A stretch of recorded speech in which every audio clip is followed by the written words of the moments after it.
This is a beautiful sight. And this is all mine. And I can give it to anyone I choose. Yes. All of this will I give you. All of these kingdoms. All you have to do is drop down to your knees and worship me, and it shall be yours. If you are the Son of God, throw yourself down now. It is written, you shall not tempt the Lord thy God. Master, is it I? What will you give me to deliver this man Jesus onto you? So it appears that is exactly what makes me the perfect one to deliver this man onto you. No one suspects it. They all trust me. We followed Jesus for 3 years. And who did they choose to carry the money bag? Me, that's who. I will lead you right to him. Hail, Master.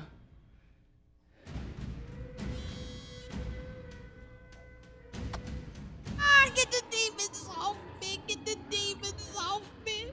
Ah, they own me. Ah, get them off me.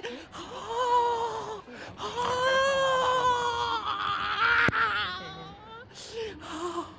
Oh, in the end, I was able to deceive everyone, to include myself. I was an expert at outwardly living the life of a believer. I was so trusted by our group of 12 disciples that they put me in charge of the finances. I helped myself to it many times. Yes, I could put on a front. Ow, they're in my ear. Get the demons off me. Get them off me. Oh, I can put on a front that will fool everyone. But I was a fake. I was a betrayer. I never made it to his cross, though I helped send him to it. Oh, get him off me. Jesus himself said it would have been better for me if I was never born. And he was right. I proceeded to meet with the high priest, and for 30 pieces of silver, I promised to deliver Jesus into their hands. Oh, no. Oh, wait. Oh. I thought Jesus came to set up an earthly kingdom. But my greed kept me blinded from the truth. I sold my own soul to the devil. Instead of seeking forgiveness, seeking Christ, begging for his forgiveness, I decided to end it all. Or so I thought. Hell is an awful place, and my soul has been tormented day and night. Hell is real.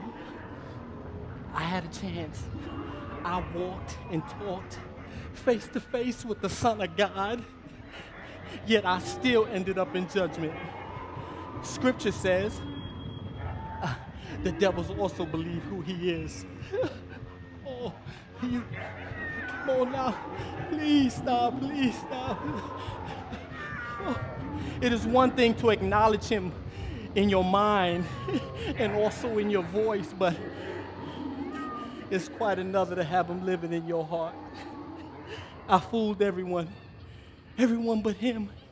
He knew all along.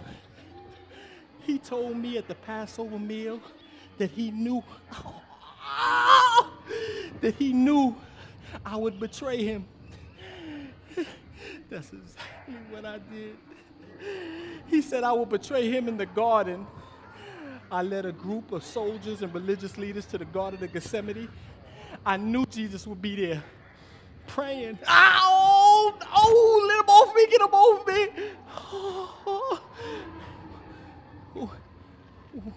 When I finally saw him, I cried out, "Hail, Master!" And then I betrayed him into evil hands with just a kiss. It wasn't until then It wasn't until the chumped up charges by Caiaphas, and not until they led him away to stand before Pilate. Oh, get him off me. One of the soldiers found a scarlet robe.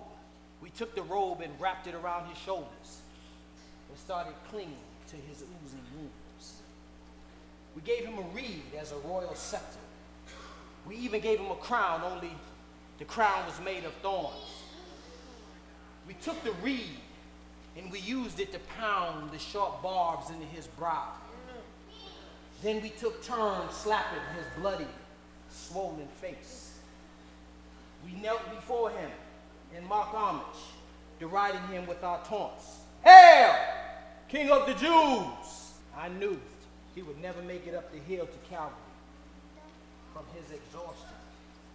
So I ordered a man in the crowd, one Simon of Cyrene, to bear the cross for him.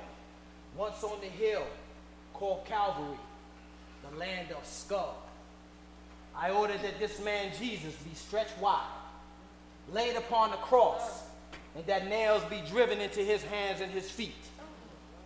We posted the sign that Pilate had written to be placed above his head. This is Jesus of Nazareth, the King of the Jews. Then we began to raise his cross, and we raised it high. Then we dropped it in the ground like a thump, as his body shook from the impact, as the nails lacerated his flesh with gaping holes. Not once did I see anger or revenge in his face. It was only of love and pity for those that called for his death and for me who caused it.